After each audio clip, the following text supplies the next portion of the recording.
More than 95% of wireless cell towers out of service. Many Caribbean residents are without power, water and other resources without power and communications in much of the island. Millions of people, including city leaders and first responders, have been cut off from the world since Maria hit Wednesday. Authorities flew over the island Saturday and were stunned by what they saw. No cell phones, water or power.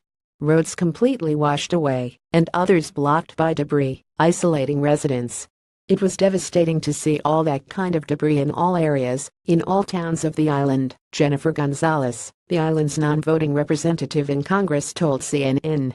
We never expected to have a lot of debris in so many areas. A lot of roads are closed, older ones are just gone, she added. At least 10 people have been confirmed killed by the storm, according to Governor Ricardo Rossello's office. Rossello met with more than 50 mayors and representatives from across Puerto Rico on Saturday. Some described the conditions in their communities as apocalyptic and said there have been incidents of looting in both homes and stores. We know a little more today than we did yesterday, Rossello said. This is going to be a long road. A dam is in danger of collapsing, adding to the crisis. U.S. President Donald Trump has pledged federal help for Puerto Rico and the U.S. Virgin Islands. The Puerto Rico Federal Affairs Administration said 4,000 members of the U.S. Army Reserves have been deployed to the island to help with Hurricane Maria recovery. Federal partners are aggressively working to meet and overcome challenges to opening ports and restoring power, to bring additional life-saving commodities and personnel into disaster-affected areas, the Federal Emergency Management Agency said in a statement.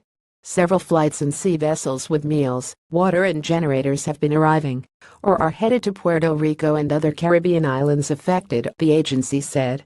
Residents also have limited access to cell signal, causing panic among families at home and abroad who have been unable to contact their loved ones.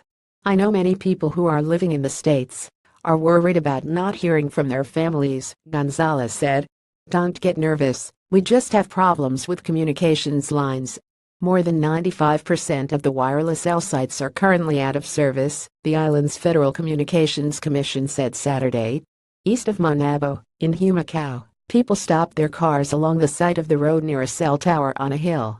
It's the only access to cell phone service for miles. We're trying to communicate to our families in the U.S., said Jose Flores, who traveled 17 miles to reach the tower. I just got connected to my daughter in Florida, and she will let the rest of the family know I'm fine. On the northwest part of the island, authorities had to physically go to thousands of residents to warn them of a potential dam collapse near the Oaxaca River.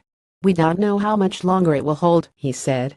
The structure has been significantly compromised. The National Hurricane Center says the storm could impact the U.S. East Coast in the coming days. Interests along the coast of the Carolinas and the Mid-Atlantic should monitor the progress of Maria. The center said in an advisory. The Category 2 storm was carrying maximum sustained winds of 110 miles per hour and was 290 miles east of Great Abaco Island in the Bahamas. It was moving at 9 miles per hour 15 kph, the center said. As the storm slowly moves away from the Bahamas into the Atlantic, forecasters say southeastern U.S. beaches will likely see dangerous surf and rip currents over the next several days. Maria is expected to stay offshore, but the uncertainty is how close to the North Carolina coast Maria's turn will occur, the center said. The storm hit Dominica, Puerto Rico, the Dominican Republic, the U.S. Virgin Islands and the Turks and Caicos, a British overseas territory. CNN's Nick Valencia, Rafael Romo, Leila Santiago and J. Tim Garcia reported from Puerto Rico. Nicole Chavez reported and wrote from Atlanta.